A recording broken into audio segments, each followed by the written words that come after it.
সমস্ত নবী নিষ্পাপ। কেন? আল্লাহ বাঁচাইছেন। বলেন না, একটু মুখস্থ করার মতো বলেন। সমস্ত নবী নিষ্পাপ। কেন? কেন? যেমন আপনাদেরকে একটা উদাহরণ শোনাই।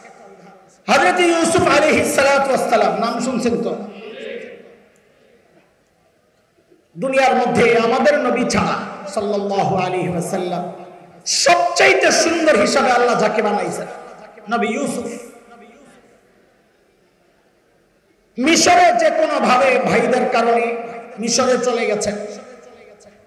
ওখানে যে মিশরের যিনি ছিলেন মন্ত্রী, খাদ্যমন্ত্রী, তিনি তার স্ত্রী জুলাইখা হযরত ইউসুফের প্রেমে পড়ছে। মিশরের তার প্রেমে পড়ছে না, হযরত ইউসুফও প্রেম করছেন। নাউজুবিল্লাহ। এক পক্ষ, এখানে কয় পক্ষ? নানান ভাবে চাইছে, ফুসলাইতে পারে নাই। একদিন জুলাইখা কি করছে? অন্দরমহলে ঢুকাইছে। অন্দরমহল মানে কত? 7 দরজার ভিতরে। কয় দরজার ভিতরে? একেবারে ভিতরে। সাথে যাওয়ার সময় নিজের বাঁধিরও নিয়ে গেছে। বাদী ভেতরে ঢোকার পর এইবার বাদীকে বলল, বাহিরে যাবা আর একটা একটা দরজায় তালা লাগাইতে লাগাইতে যাইবা। এখন দরজা বন্ধ, ভিতরে হযরত ইউসুফ আর জুলাইখা একা। হযরত ইউসুফ পড়ছেন ভয়ঙ্কর এক বিপদে। বিপদের মৌলিক কারণ মুফাসসিররা লেখেন 3টা। এক হচ্ছে চারিদিকে বন্ধ, ঘর আটকায় রয়েছে, বের হওয়ার কোনো রাস্তা নাই, এক বিপদ। দ্বিতীয় বিপদ হচ্ছে নিজের বসের স্ত্রীর আহ্বান প্রত্যাখ্যান করাও আরেক বিপদ। 3 নম্বর বিপদ হচ্ছে হযরত ইউসুফ নিজেও তো একজন যুবক। এই গোপনে একজন নারীর আহ্বানকে প্রত্যাখ্যান করাটাও এক কঠিন বিষয়। এই পুরো প্রসঙ্গটাকে আল্লাহ তাআলা সূরা ইউসুফের 23 নম্বর আয়াত থেকে লম্বা আলোচনা করেছেন। 4টা আয়াত প্রায়। আল্লাহ বলেন, وراودته التي هو في بيتها عن نفسه وغلقت الأبواب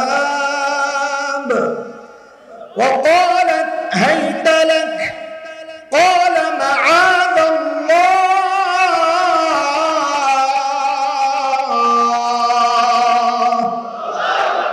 إنه ربي أحسن مثواي إنه لا يفلح الظالمون।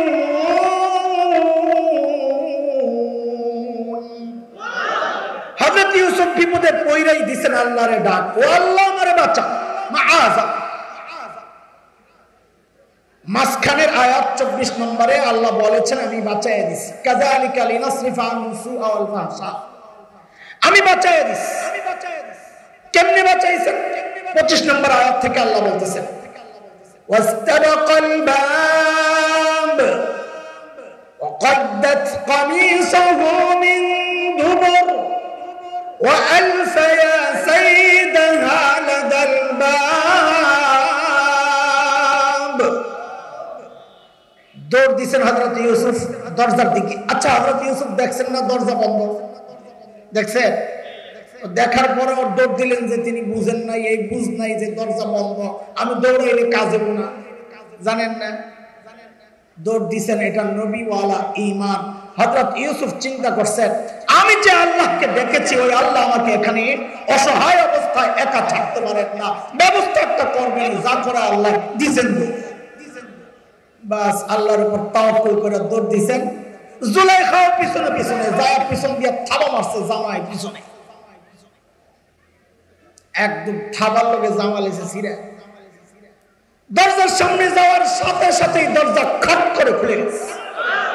শুধু একটু বলে যান আমাকে এই দরজা খুলছেন কে? বাস এটা খালি মনে রেখেন, পরে এসে জয়েন দেবো সম্প্রদায় ইনশাআল্লাহ। দ্বিতীয়, তৃতীয়, চতুর্থ, পঞ্চম, ষষ্ঠ সব দরজার সামনে যায় আর খাট করে খুলে যায়। সপ্তম দরজা খুইলাই খোলার সাথে সাথেই জায়গা পড়ছে মিশরের গভর্নরের সামনে, আজিজে মিসর। বেটি জামাইয়ের সামনে পইরাই নগদে পোল্টি মারছে। পোল্টি বুঝেন তো না? হ্যাঁ, পোল্টি মাইরা কি বলে, قالت ما جزاء من أراد بأهلك سوء, আপনার স্ত্রীর সাথে অপকর্মের চেষ্টা যে করলো তার কি শাস্তি হওয়া উচিত? দেখছেন নি বললি, দোষ করলো নিজে, চাপায় আরেকজনের কান্দে। এটাকেই বলে হাসিনা স্টাইল। এই স্টাইলের নাম কি? আরে জোরে কর, এই স্টাইলের নাম কি? এটার ব্যাখ্যা হলো দোষ করে নিজে, চাপায়। এটা শিখছে শয়তান থেকে। কার থেকে? এটা মাথায় সবগুলো পয়েন্ট আছে। এটা শিখছে কার থেকে? সূরা আরাফের 16 নম্বর আয়াতে দেখেন এই কামটা সর্বপ্রথম শয়তান করছে। কি শয়তান কয়? قال فبما أغويتني لأقعدن لهم صراطك المستقيم। আল্লাহ যাদের কারণে আমারে তাড়াইছেন, কাদের কারণে তাড়াইছে? কেউ কেউ ধোকায় পড়ে গেছে, কেউ কেউ সহি জবাব দিচ্ছে। যাদের কারণে তাড়াইছেন মানে আদম আর হাওয়ার কারণে। শয়তান বুঝি সেজদায় পড়ে গেছে, অপরাধ করে নাই। শয়তানকে আল্লাহ তাড়াইছেন শয়তানের নিজের কারণে। কথা বলেন, দয় কর যাদের কারণে, মানে শুরু হয়েছে ওখান থেকে এই গন্ডগোল। দোষ করছে নিজে, সব হয়েছে আরেকজনের কান্দে। আমরা শয়তানি স্টাইল না কইয়া ধারে কাছে যেটা আছে এটার নাম দিয়েছি হাসিনা স্টাইল। আসলে স্টাইলটা কার? শয়তানের। বলেন না আসলে স্টাইল কার? তো নাম দিলাম হাসিনা স্টাইল। নামের পরিবর্তন, জিনিস এক।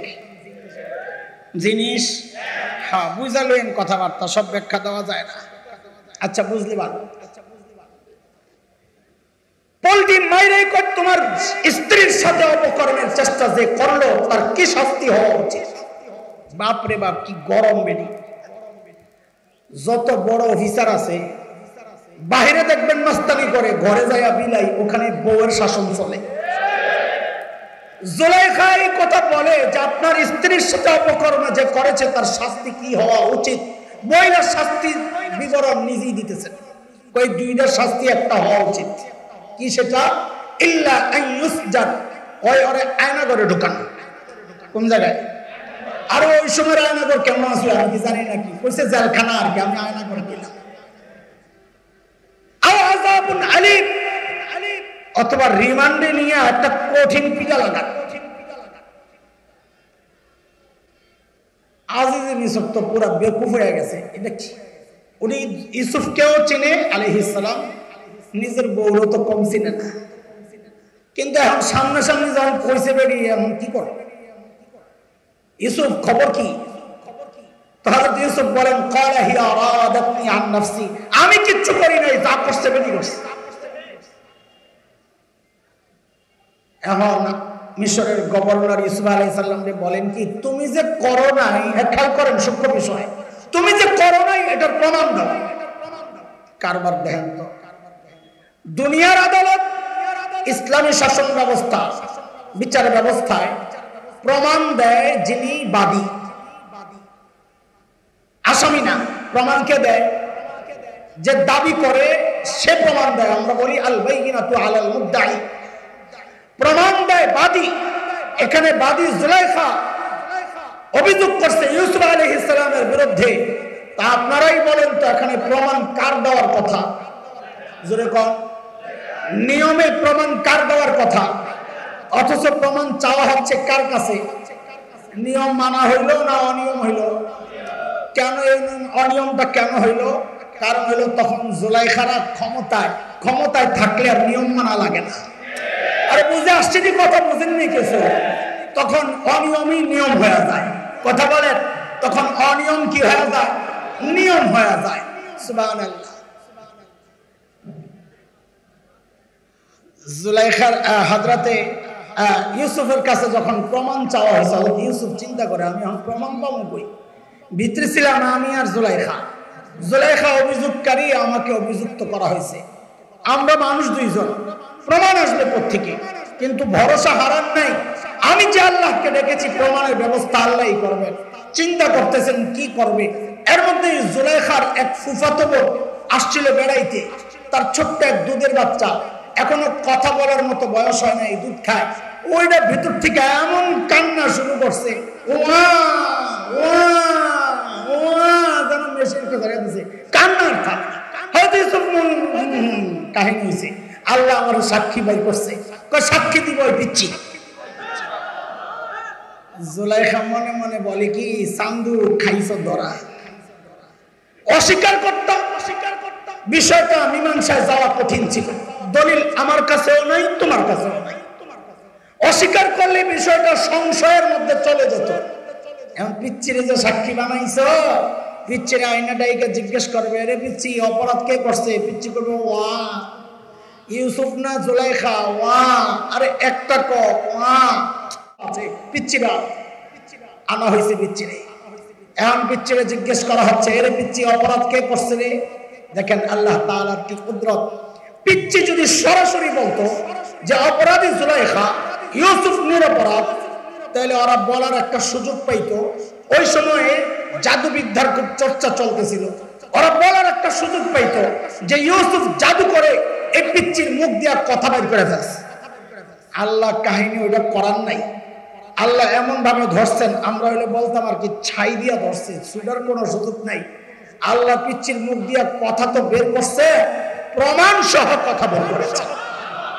পিচ্চি কি বলে? ইন কানা কামিসুহু কুদ্দা মিন ক্বাবল ফাসাদাকাত ওয়া হুয়া মিনাল কাযিবিন ওয়া ইন কানা কামিসুহু কুদ্দা মিন দুবুর ফাকাযাবাত ওয়া হুয়া মিনাস সাদিকিন। পিচ্চি বলে কি, ইউসুফের জামা চেক করে। কি চেক করতে কয়? জামা চেক করুন মানে দেখেন জামা চেক করেন।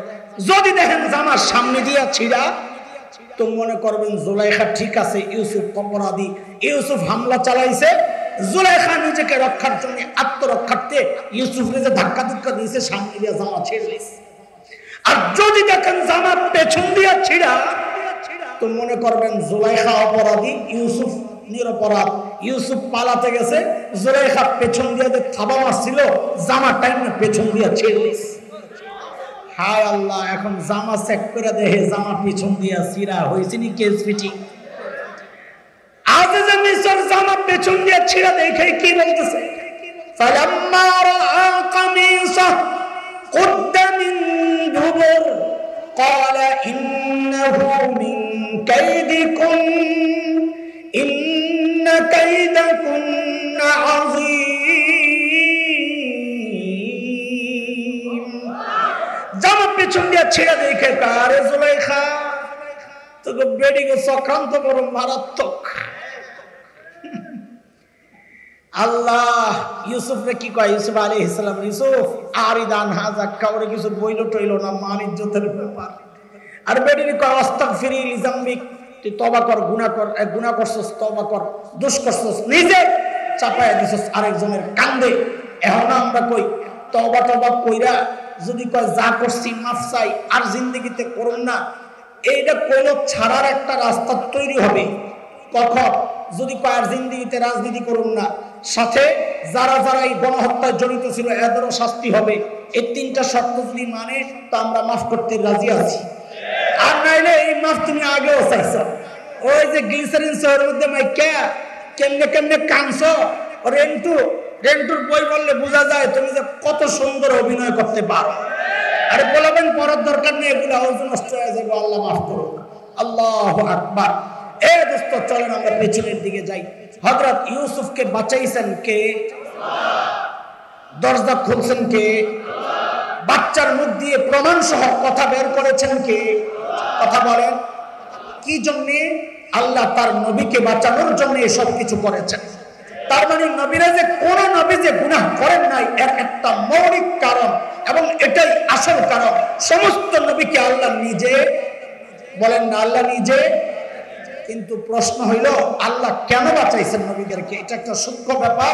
বর্তমান সময়ের অনেক ফিতনা এই বিষয় না বুঝার কারণেই হয়। একটু খেয়াল করেন, আল্লাহ তাআলা সূরা হজ 17 নম্বর পারার একদম শেষ পৃষ্ঠা 75 নম্বর আয়াত আল্লাহ বলেন, আল্লাহু ইয়াসতাফি মিনাল মালাইকাতি রাসূলান ওয়া মিনান নাস ইন্নাল্লাহা সামিউন বাসীর। আল্লাহ বলেন মানুষ এবং ফেরেশতার মধ্যে যে রাসূল, এটা আমি আল্লাহর নিজের নির্বাচন। রাসূল নির্বাচন কার? জোরে কোন? এটা রাতের ভোটের নির্বাচন না। এই নির্বাচন কার? আরো জোরে বলেন কার? আল্লাহ সমস্ত নবীকে গুনাহ থেকে কেন বাঁচাইছেন? কারণ নবীরা যদি গুনাহ করত তো আল্লাহর নির্বাচনটা প্রশ্নবিদ্ধ হয়ে যাইত যে আপনি কাদেরকে নির্বাচন করলেন, এরা দেখি গুনাহ করে। এই জন্য দোস্ত হযরত উলামায়ে কেরাম, উলামায়ে দেওবন্দ বিশেষ করে এই জায়গায় এতটা কঠোর।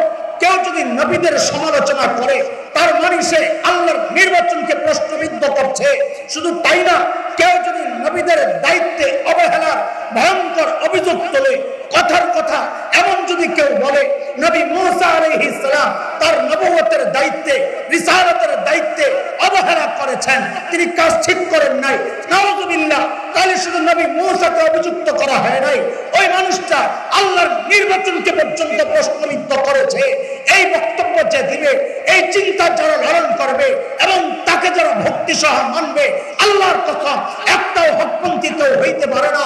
সবগুলো বাতিল, গুমরাহ, পথভ্রষ্ট, একদম আহলে সুন্নাহ জামাত থেকে বাইরে চলে গেছে। উলামায়ে কেরাম এই জায়গায় এত কঠোর কেন বুঝতেছেন কিছু? নবীদের একটু সামান্য দোষ বের করতে পারা মানে হচ্ছে আল্লাহর নির্বাচনকে প্রশ্নবিদ্ধ করা। এটা আমরা করব না ইনশাআল্লাহ। বলেন নবীদের ব্যাপারে জবান বন্ধ, বলেন ইনশাআল্লাহ। আরেকটা শ্রেণী আছে তাদের ব্যাপারেও জবান বন্ধ, সাহাবায়ে কেরাম। খবরদার, এই দুই পক্ষ নিয়ে কখনোই মন্তব্য করব না, এমন কোনো কথা বলবো না যে তাদের কোনো রকমের ইজ্জতে আঘাত আসে। রাজি আছি তো ইনশাআল্লাহ? হ্যাঁ, নবী নিয়ে কথা বলবো না, সাহাবী নিয়ে কথা বলবো না, বলবো শুধু আমাদের বড়দেরকে নিয়ে, ফেসবুকে যাদেরকে নিয়ে লেখা যায় ওটা চালু থাকবে, তাই না? না লেহিস, ভালো করে লেহিস। মুশতাকুর নবী সাহেবের এই সমস্যা, আরেফ বিন হাবিব সাহেবের এই সমস্যা, হাসান জামালের তো সমস্যার অভাব নাই, শাহেদ যাত্রাবাড়ির এই সমস্যা, মামুনুল হকের এই সমস্যা, চরণের হুজুরের এই সমস্যা। লিখতে থাক। তুমি তো বহুত বড় আল্লাহওয়ালা বুজুর্গ জিব্রাইল, তো তুমি লিখবা না তো কে লিখবে? লিখতে থাকো। আর যাদের সমালোচনা করছো প্রত্যেকের জায়গায় রেখা ওই জায়গার একজন বিকল্প বাইর করো ভাই। মামুনুল হকদের সমালোচনা করা যায়, কিন্তু এমন একজন আঙ্গুল তোলে বাতিলের বিরুদ্ধে চোখ রাঙ্গায়া কথা বলার মতো বিকল্প আর একজন বাইর করো। চরমনের বিশ্বাসের সমালোচনা করা যায়, কিন্তু লক্ষ লক্ষ মানুষের হেদায়েতের জরিয়া হয় এমন বিকল্প আরেকজন বের করো। শেখ যাত্রাবাড়ির সমালোচনা করা যায়, কিন্তু সারা ওলামার দায়িত্ব নেওয়ার মতো বিকল্প আরেকজন বের করো। আরে সমালোচনা করা যায়, কিন্তু বিকল্প বের করা যায় না। এই জন্য বলি আল্লাহর রাস্তে নিজের কলম গুটাও, হাত সামলাও, জবান সামলাও। আল্লাহর কসম, তোমার অনুসরণ যারা করবে, তোমার ছোটরা তোমার সমালোচনা করবে না। মনে রাখো, তোমাকে জুতা দিয়া পিটাবে। আল্লাহ হেফাজত করো। ওলামাদের ব্যাপারেও জবান বন্ধ ইনশাআল্লাহ। ঠিক আছে? হ্যাঁ, মনে থাকবে তো ইনশাআল্লাহ? বলেন থাকবে তো ইনশাআল্লাহ? আচ্ছা, ঠিক আছে। এই বলেন আমার দিকে তাকান, আসলে তো দেখবেনই। অ্যাঙ্গেল থেকে দেখলে তো ভালো দেখা যায় না, সামনাসামনি দেখলে ভালো দেখা যায়, ঠিক না? হ্যাঁ, কই কিরে তোরা কি জাতা দিতেছস নাকি? এতক্ষণ লাগে কেন আইতে? জুয়ার মানুষ কুটকুট করে আয় বাবা, আমি না মোটা সোটা হাঁটতে পারি না।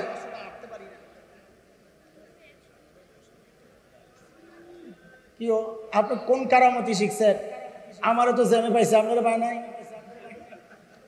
এটা শাহেখ গহরপুরের রহমতুল্লাহ আলাইহির ব্যাপারে শুনছি আমরা অনেক, যে হযরত আসর করছেন ময়মনসিং, ইফতার করছেন সিলেট যাইয়া। কেমনি কি জানি না, এগুলো বললেও তো সমস্যা, তোরা এগুলো আবার ট্রোল করবি।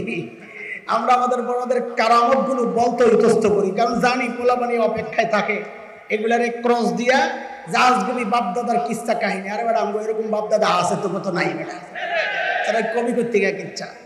আচ্ছা খেয়াল করে, মাওলানা যেহেতু চলে আসছে আমি কথা আগাবো না খুব বেশি ইনশাআল্লাহ, অল্প সময়ের মধ্যে শেষ করার চেষ্টা করবো ইনশাআল্লাহ। হায় আল্লাহ, বাজেও তো কথা। এই শ্রেণী কয়টা বলেন বলেন? এক পাল্লায় নেকি আছে, আরেক পাল্লায় কাজী মাপার সিস্টেমের মধ্যে এরা কই যাবে বিনা হিসাবে? এদের সাথে আরো একটা গ্রুপের কথা নবী আলাইহিস সালাম বলেছেন। আমি লম্বা হাদিসটা আনবো না, সংক্ষেপ করতেছি। নবী বলেছেন এই উম্মতের ৭০,০০০ বিনা হিসাবে জান্নাতে যাবে। আল্লাহ ওয়াদা দিয়েছেন আমার নবীকে, ওয়াদানি রব্বি, হাদিসের শব্দ মুস্তাদ আহমদে আসছে। সিলসিলায়ে সহিহা ইমাম আলবানী রাহমাতুল্লাহ আলাইহির যে হাদিস সংকলনের যে কিতাব, ওই কিতাবেও আসছে ১৪৮৪ নম্বর ওনার হাদিসের সিরিয়াল। ওখানে আসছে আল্লাহ তাআলা এই উম্মতের কয় হাজার, ৭০,০০০ কেও আল্লাহ তাআলা বিনা হিসাবে জান্নাত দিয়ে দিবেন। সুবহানাল্লাহ বললেন, ইন্না লিল্লাহি পড়ার দরকার কেন? ও ভাই ৭০,০০০ নিলে আমগো আসেনি ভাগে, কথা কয় না। আরে কথা বলে না, ভাগে পড়বো কোত্থেকে পড়বো? সাহাবী হয়ে গেছে না? সাহাবী কত? সাহাবী কত? কত? ১৬ লক্ষ। হ্যাঁ ১৬ লক্ষ সাহাবী কইছে আপনার আন্দাজি। বুখারীর রিওয়ায়াতে আসছে নবী আলাইহিস সালামের সাথে বিদায় হজে হজ করছেন ১৬ লক্ষ সাহাবী। হজ করছেন তো হজে কি গুড়া গাড়া যা আছে, আতুর লুলা কানা অসুস্থ বুড়া দূরের কাছের সব বুঝি কাছাই আয়া বসছিল। তো সাহাবী ১৬ লক্ষ করতে কইল, হজই তো করছেন ১৬ লক্ষ। কথাটা কি বুঝাইতে পারছি? কি এক মুখস্থ স্লোগান চলতেছে, ১৬ লক্ষ সাহাবী। কোনো হিসাব নাই ওই সময়, এরকম কোনো হিসাব করার ব্যবস্থা ছিল না। তবে বড়দের নানান মত আছে।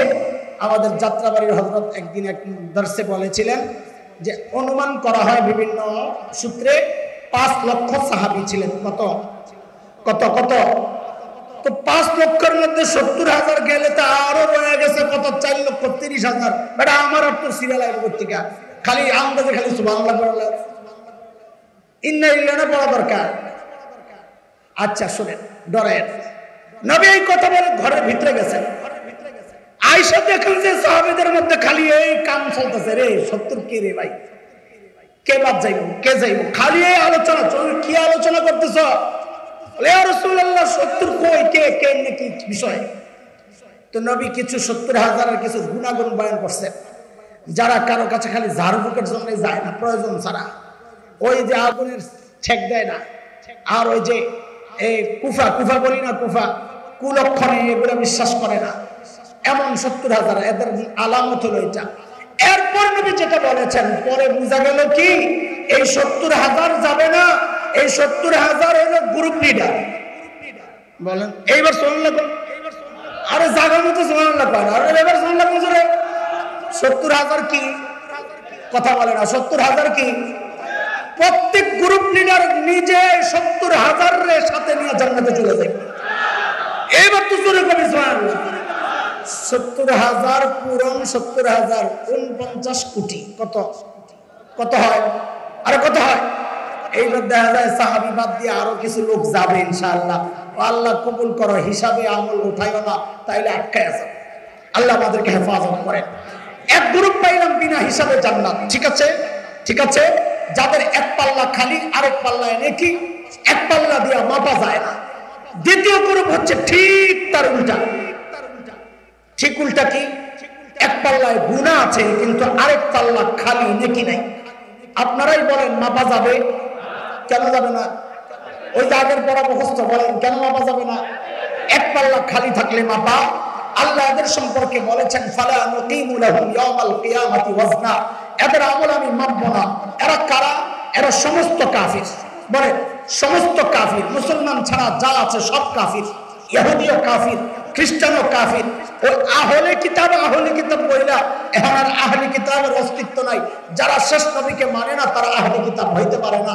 এই জন্য সমস্ত মুসলমান ছাড়া যা আছে সব কাফির বিনা হিসাবে।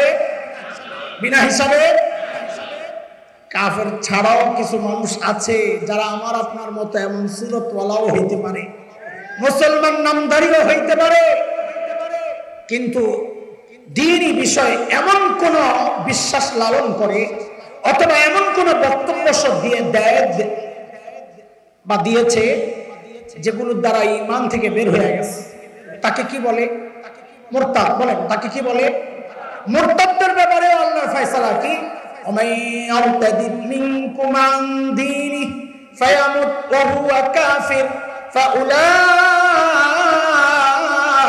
حبطت أعمالهم في الدنيا والآخرة وأولئك أصحاب النار هم فيها خالدون।